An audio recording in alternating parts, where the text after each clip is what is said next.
What does it mean to be called crazy in a crazy world? Listen to Madness Radio, Voices and Visions from Outside Mental Health. Sponsored by peer-run support communities Freedom Center, the Icarus Project, and Portland Hearing Voices. Madness Radio can be heard on FM stations on the Pacifica Radio Network and is online at kboo.fm/madnessradio.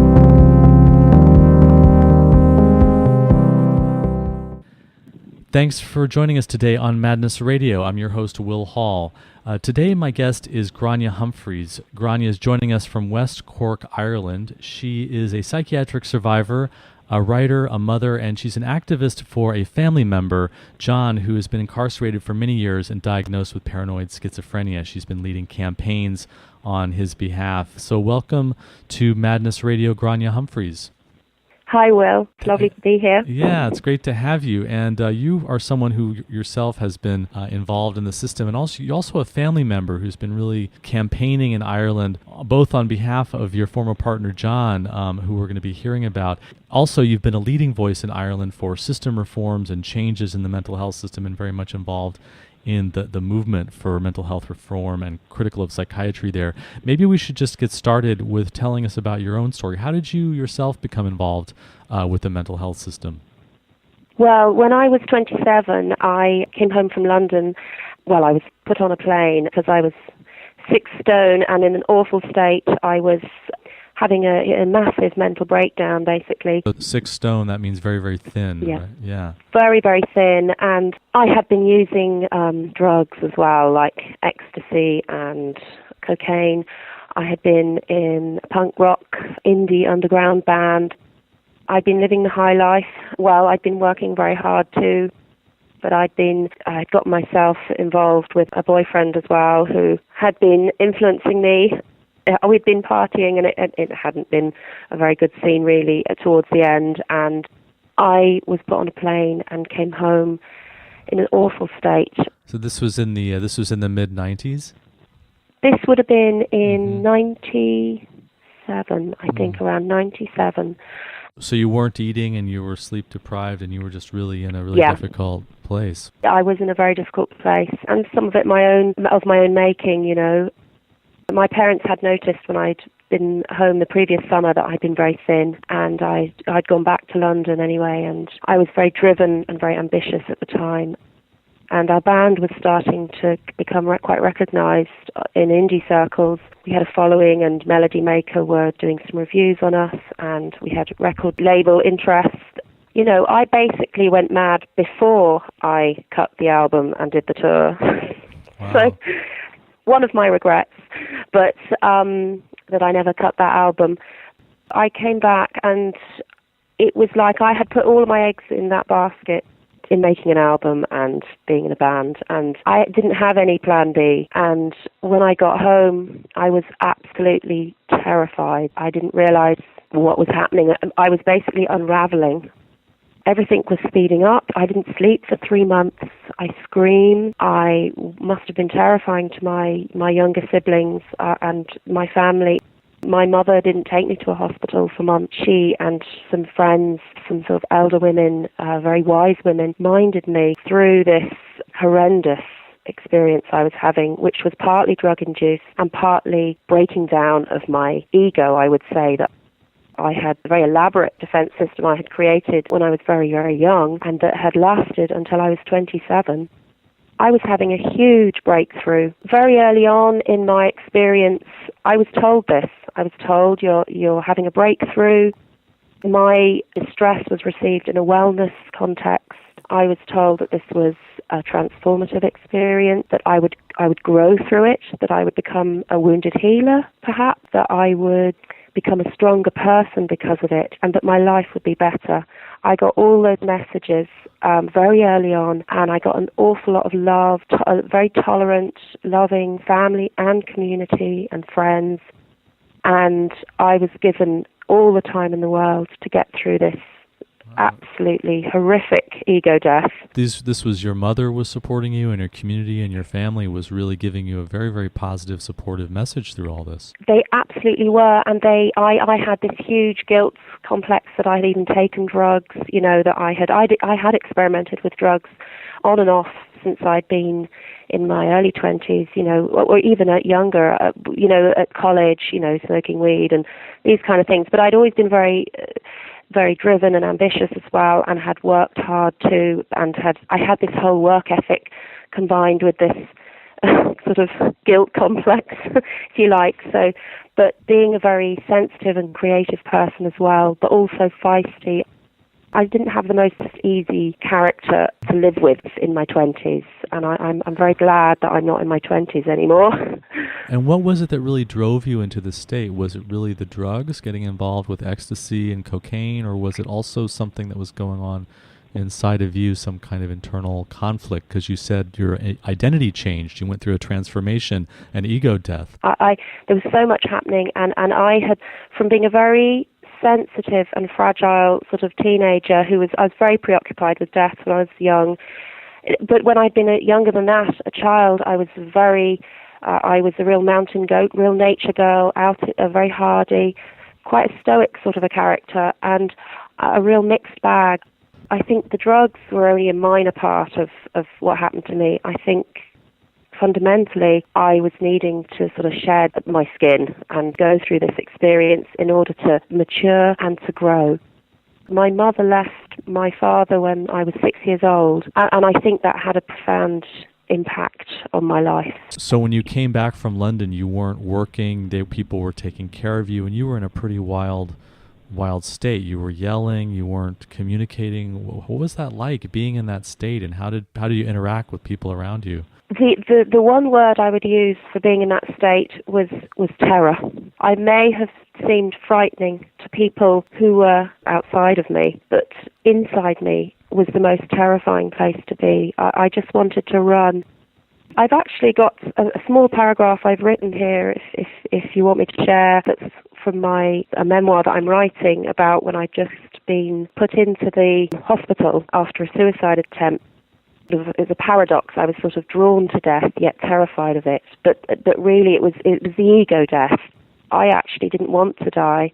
When I'd been in a punk rock band, I'd sort of played with a lot of dark imagery without realizing how these things manifest and how powerful energy is and our minds are. And also, because I was so terrified, death seemed the only way out. But I couldn't do it, thankfully. It's a short paragraph. I was put on an observation ward with a woman who had tried to cut her wrists and a woman who had drank methylated spirit. I was 27, but I felt like a contrary and fragile teenager. I watched time whizzing past. I flew after it, pleading with it. I watched the movie reel of sneering hindsight, horrified, then went in to do battle with it. I thought I could halt time, even control it. I was crazed, desperate, a frenzied 20th century Ophelia, racing from person to person to explain my deranged logic, only with minutes instead of flowers. Time stretched out in front of me like the vast expanse it is, terrifying, relentless, its majesty suddenly revealed. I had become painfully aware of no longer being tangled up in it. The panic attacks first came when I was out, in the supermarket, on a bus.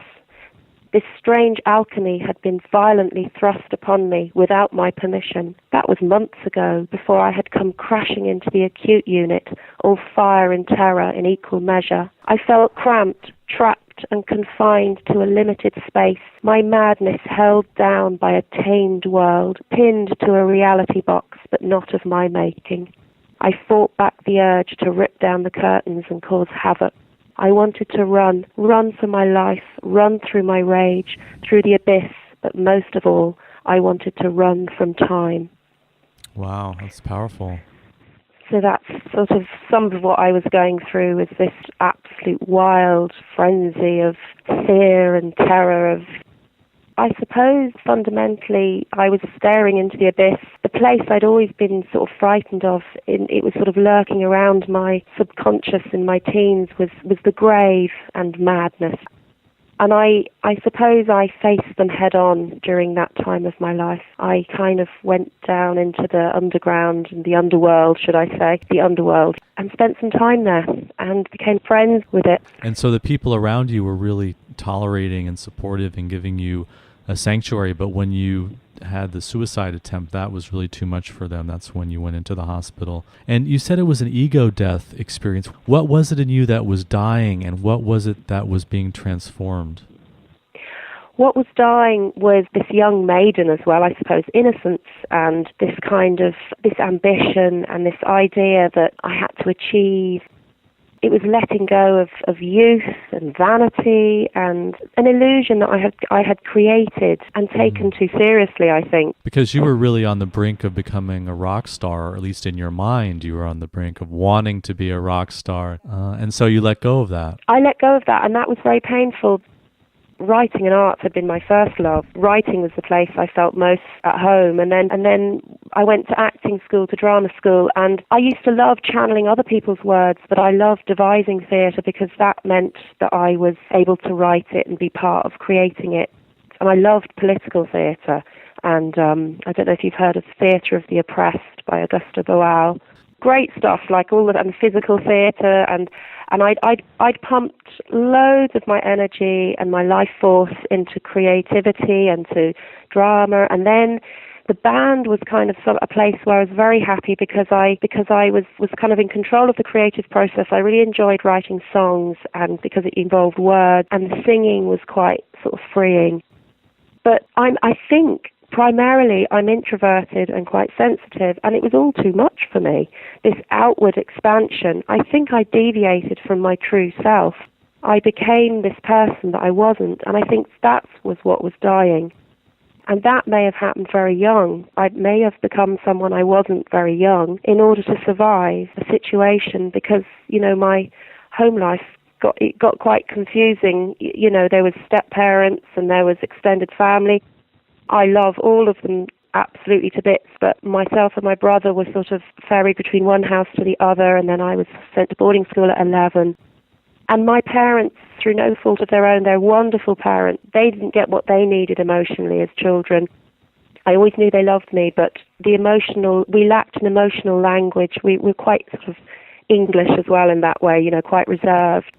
What was lovely about my breakdown was that all my family grew with it, and we all became closer, and as I've gotten older, I've got more and more close to them, and as I've done more and more work on myself in family systems therapy and, family constellations, and my mother has done some too now as well, and we're just all growing together, and there's a lot of love, and I'm really blessed with my family. So even though it was this terrifying experience that was ultimately really life-threatening to you, it had this really transformative, positive side, not just for you, but for your family. And how did you get to the point of transformation from being in that hospital and being so terrified and overwhelmed and having attempted suicide? How did you get out of the hospital and then start to move into and through the transformation? Well, it was a very long process. All in all, I think it was 3 years it took me to fully recover. And I was given that time, and I was given a lot of love as well. I was very fortunate because I had some very good people in my life. I went to live with a woman called Grainne Humphrys. So this woman took me into her life, and I was really blessed with her because she spoke the language of breakdown. She spoke in metaphor. I even got to meet a Tibetan Lama at her house, and she really told me, you're going through a baptism of fire. And they gave me so much space and time. Gradually, there was one day, I think everyone was getting kind of fed up with me after about 3 years. I was really a drain, I'll be honest here. And I had a spiritual experience where I just felt the universe supporting me. I felt a comforter, I felt a warmth, and I spent most of my time out in nature. And the nature was very healing. And like my favorite thing was to sit on a beach of pebbles, and I used to get these very, they were quite altered states really when I think of it, going to white light with pebbles and the water beside me, and I just slowly healed, and nature supported me, and then I had this spiritual experience, and I just grew from there. One day it just happened. It literally just turned like that. I actually met my daughter's father then.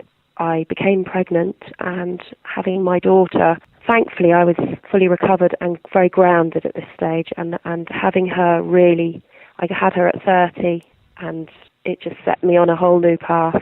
I have to say I'm on a very fulfilling and rewarding path now. It prepared me for meeting John.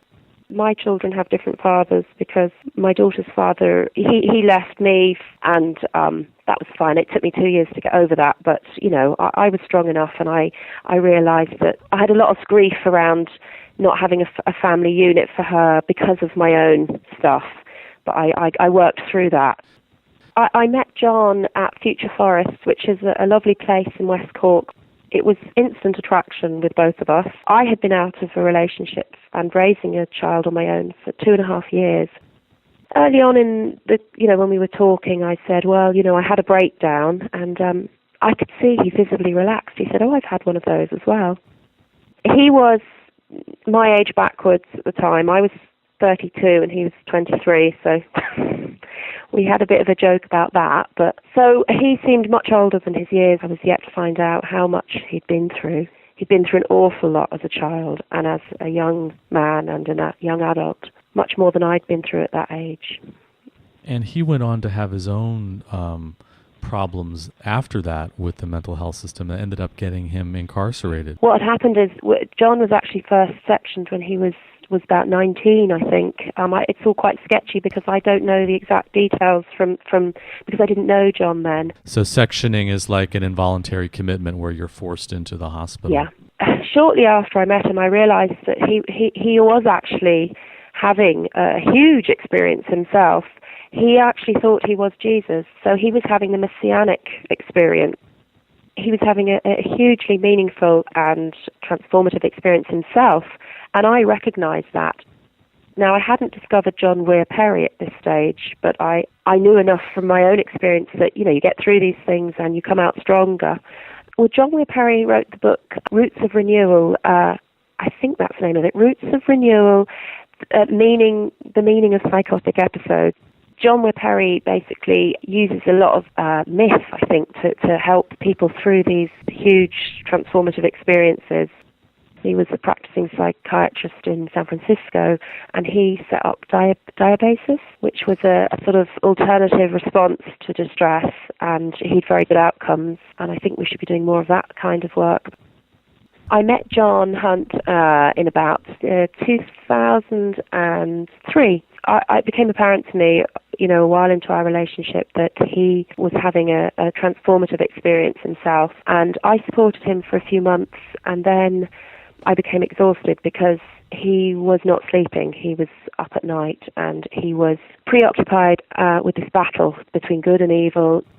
Years later, when I discovered more about these transformational crises, I was astounded at the similarity in experiences, the sort of apocalyptic end of the world experiences, black and white, a fragmenting of one's ego, I suppose. I'm not sure if that's the right word. He explained the Holy Trinity to me. This was all in his mind, what he was going through.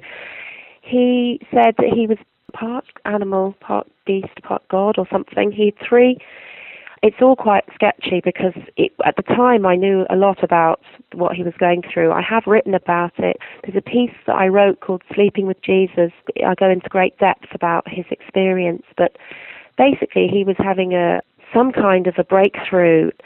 He needed loads of support, but he was terrified to go back into the hospital because he'd been involuntarily detained before and force medicated. The first time he was taken to hospital, he was held down by 6, this is before I knew him, held down by 6 nurses, psychiatric nurses, and injected. So he was absolutely terrified, and I didn't know any of this at the time. So I went to his mom and his brother saying, I can't cope anymore. John he's really, you know, losing it, and I'm losing it because I'm not getting any sleep. After everything I'd been through, I don't think my family, quite wisely, they didn't have it in them to support John as well because they'd been through so much with me. So I was kind of very on my own with John. I'd no support really. Friends were frightened. My family were frightened too, probably, and probably didn't want me to be involved. There was a lot of prejudice around John because in his family there was a lot of issues going on in his family. His father was very violent.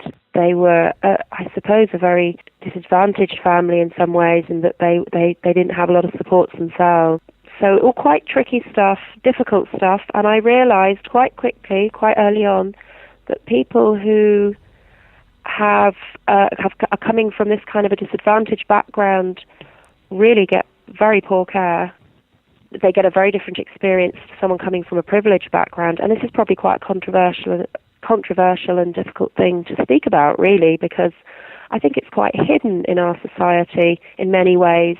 People who go into the mental health system haven't got, say, an empowered and educated parent going in and fighting for you.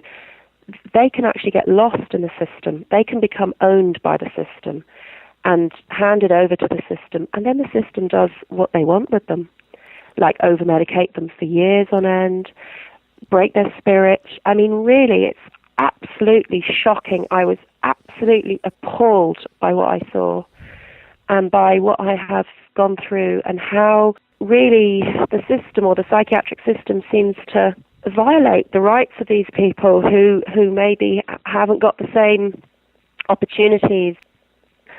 I called his brother and his mother, and his mother has had to sign him in before, and it's not something she wanted to do. She didn't feel that she could support him because she has a lot on her plate, so she signed him in. If you're just tuning in, this is Madness Radio. We're speaking to Grainne Humphrys, who lives in West Cork, Ireland. She's a writer, a mother, and herself a psychiatric survivor, and a family member of a man who's incarcerated in Ireland and diagnosed with paranoid schizophrenia, who she's been campaigning for the release of for many years. I had found out I was pregnant as well with my and John's child. I was also trying to hold down a job and raise my daughter. I was in an awful state. I was trying to hide all this from my family as well. I was trying to say everything's fine, putting a brave front on. I remember sitting in the corridor at the hospital, and there was a circle forming around John, and they were trying to get him to comply and take this medication. And I was sitting outside of the circle on the side, and I just felt like Judas to his Jesus. Sorry. Wow, you're really brave for telling this story. Thank you for, this is a story that needs to be heard. Yeah, it's like I feel I betrayed him. He told me how frightened he was to go back in, and I just didn't want to have to deal with this anymore. And even though I knew what he was having was a hugely meaningful experience, but what I didn't realize back then was quite how, we call it the chemical crucifixion, and I actually recently discovered an artist, a fantastic artist, who did a piece that blew me away, called the chemical crucifixion, and it was a crucifix with her hands and syringes in it, and actually John was, I feel he went through some kind of a chemical crucifixion, and I didn't realize that was going to happen to him. It's almost like I didn't believe him that it could be that bad, and then when I actually saw it, when I saw and what I've seen over the years of what's happened to him, it's unbelievable. Wow, and you didn't have any alternatives or any kind of other supports to really turn to, and you didn't realize what was happening. There is no alternative support here. But this is the activist's journey now, in that I had to connect up with people then who were as outraged by this as I was.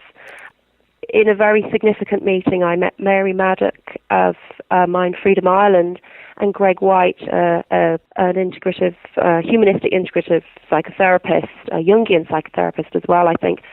And it was a real turning point to meet Mary. We really connected, and she was at the early stages of Mind Freedom Ireland then, and I had written a poem to channel the anger I felt at John's treatment, which she then published in her Soul Survivor, an encounter with psychiatry book.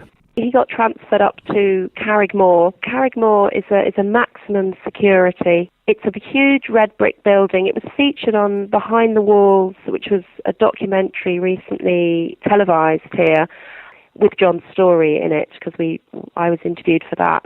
So you can see it on that clip online. It's Behind the Walls, it's called, and it's set up on a hill overlooking Cork City. It's near some housing estates, and ironically, there's a golf course around it.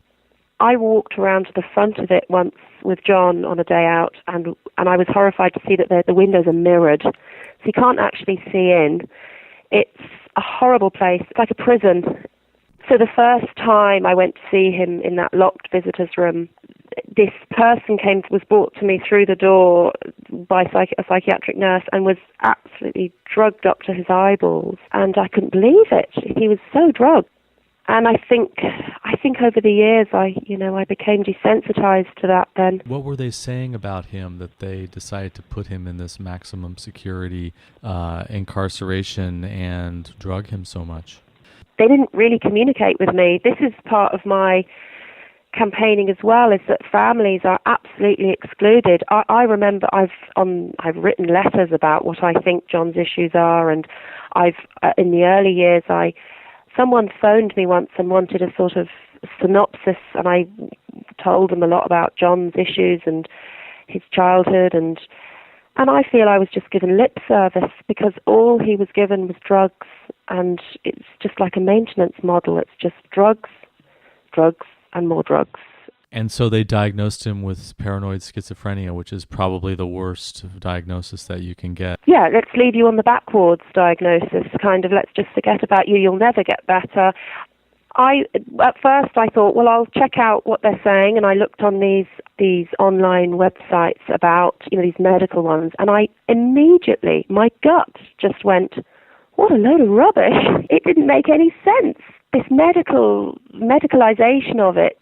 In a way, I think these experiences, if you look at them in the context of people's lives, they're actually a very creative response to trauma, and they make sense. They're kind of common sense if you deconstruct them and find the pieces of the puzzle. And John is a very gifted writer, and he speaks in kind of poetic metaphor a lot of the time, which he'd make a very good writer of prose. But that probably is also seen as a sign of his illness if he's too poetic. Everything. They'll pathologize your cat if you let them. They pathologize everything. I mean, you can't win in this game. I had never encountered such arrogance. One of my greatest challenges was to love them. I watched a lot of Pema Chodron and read her book. Pema Chodron's book, When Things Fall Apart, was a real help for me. And part of my journey was to love Carrickmore, to open my heart to them, because otherwise I was going to self-destruct. A good thing that happened as well out of it was that I've met the most amazing people through the campaign, and I've learned to really embrace hopelessness and despair. Pema Chodron taught me that sometimes it's quite liberating to embrace hopelessness. And the way I see it now is that he's institutionalized and he is under their spell. He's in the twilight zone. He's caught in a victim-perpetrator dynamic that is like a circle, and he's caught there. Releasing him to that has been so painful because the loss is almost too much to bear.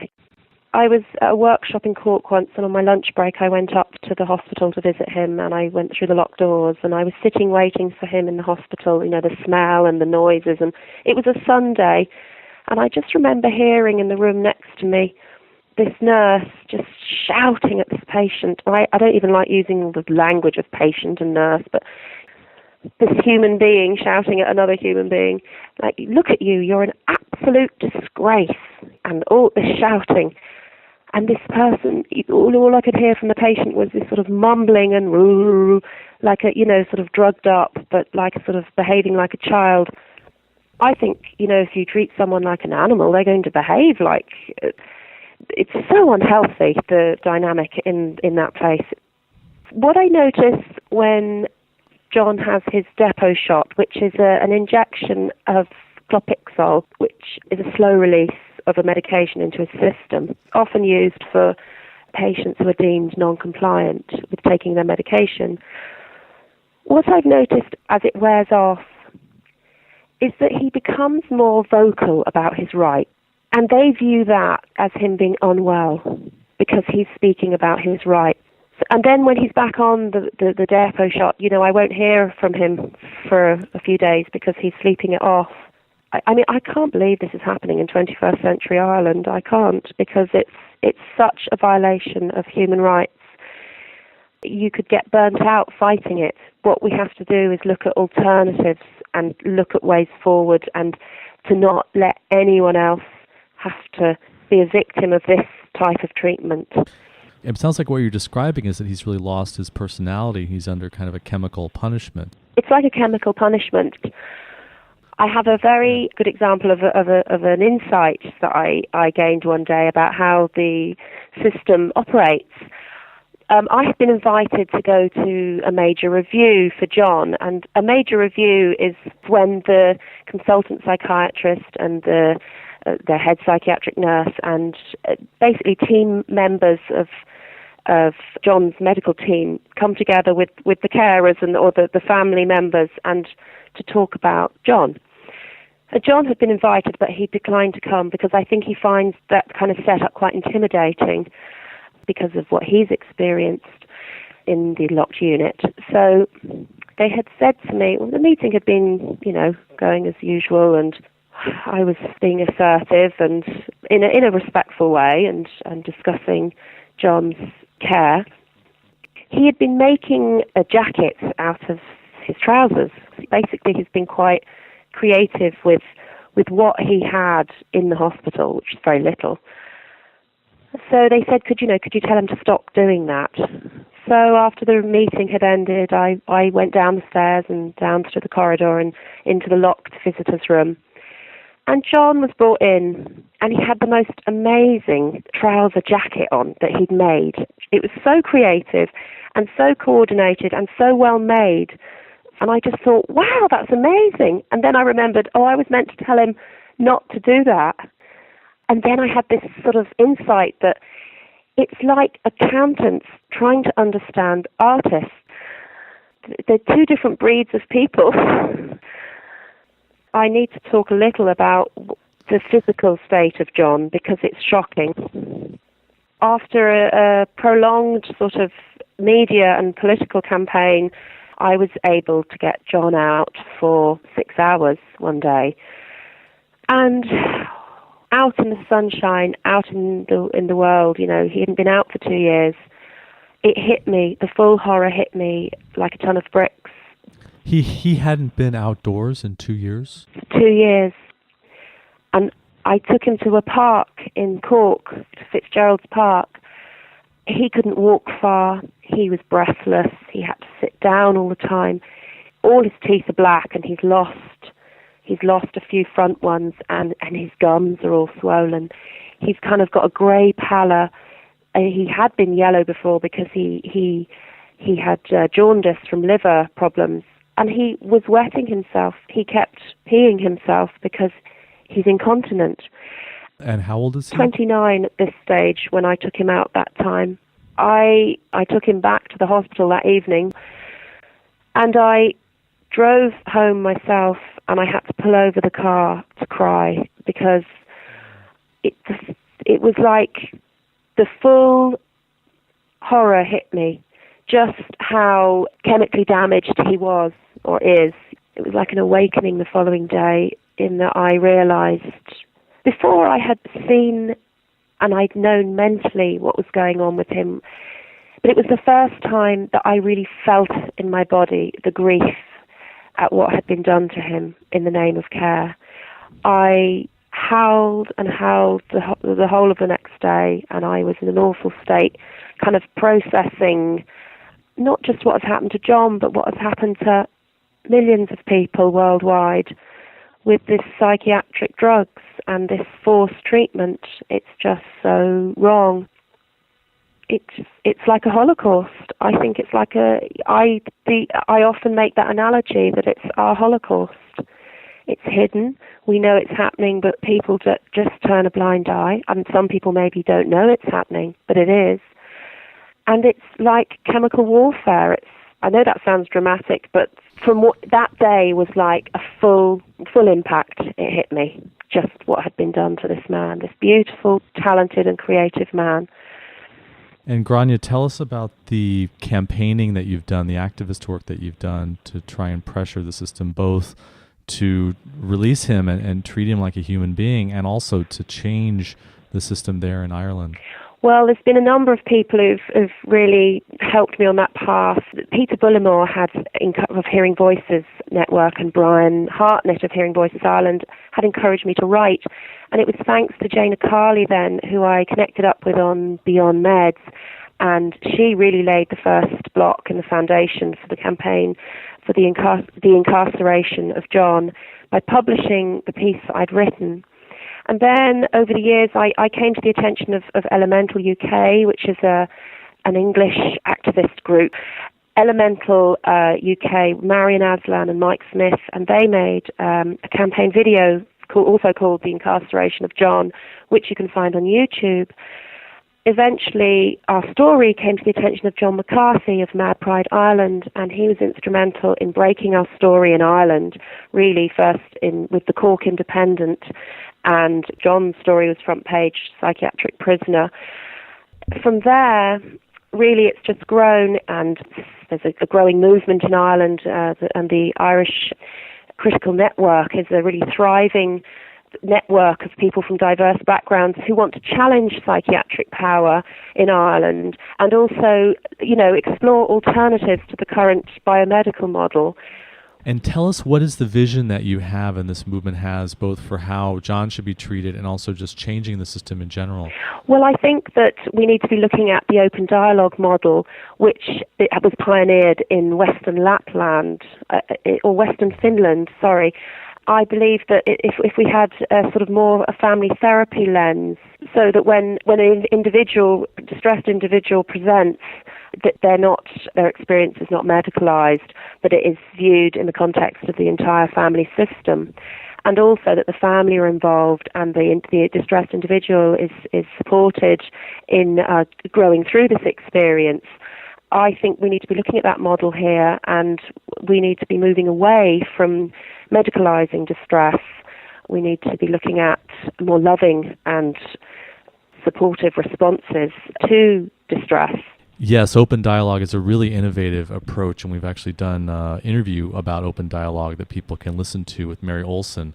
Grainne, we don't have a lot of time left, but tell us, what is the status with John now? Is he still being held at Carrigmore, and how is he doing, and what's going on with his situation now? Well, John is trying to keep his spirits up. He's a very strong kind of individual in that he manages to continue to survive in this environment. He is institutionalized now, though he would be loath to admit that.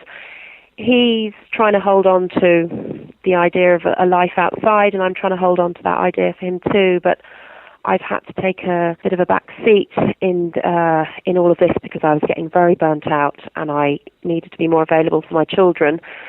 But he is due to be transferred to Dundrum, which is in Dublin, but that hasn't happened yet, and we're in the dark as regards that.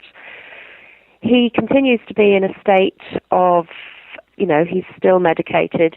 His issues have not addressed at all. There actually isn't a psychotherapist, even a psychologist in the centre.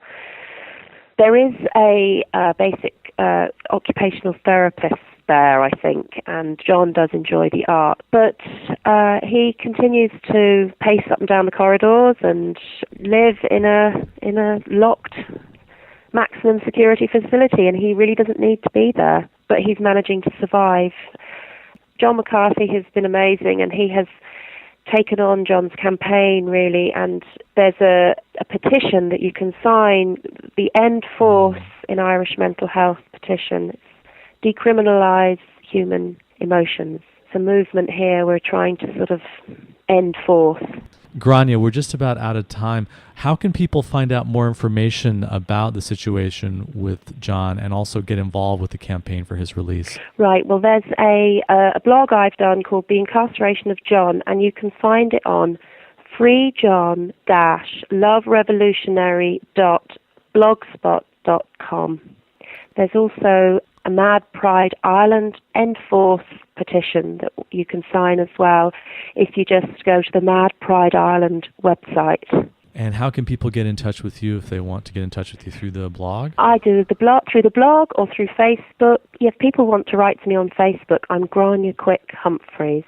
Grainne Humphrys, thank you for joining us today on Madness Radio. Thank you so much, Will. You've been listening to an interview with Grainne Humphrys. She's a psychiatric survivor, a writer, and a mother, and she's an activist on behalf of her former partner, John Hunt, who's been incarcerated for many years and diagnosed with paranoid schizophrenia in Ireland. That's all the time that we have on Madness Radio. Thanks for tuning in.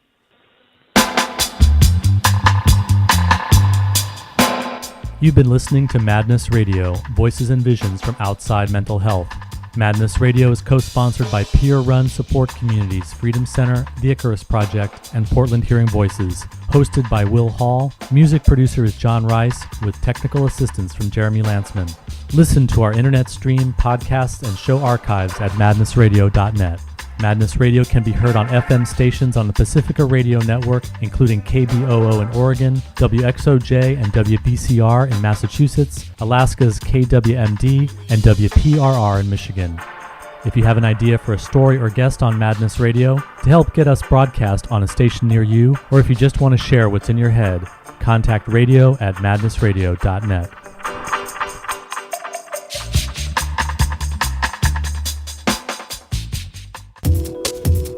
Portland Hearing Voices is an education and support community for people diagnosed with bipolar, schizophrenia, psychosis, and any extreme state of consciousness. We offer regular support groups, public events, resource referrals, and holistic mental health education. Embrace mental diversity and see madness in a new way. Check out portlandhearingvoices.net.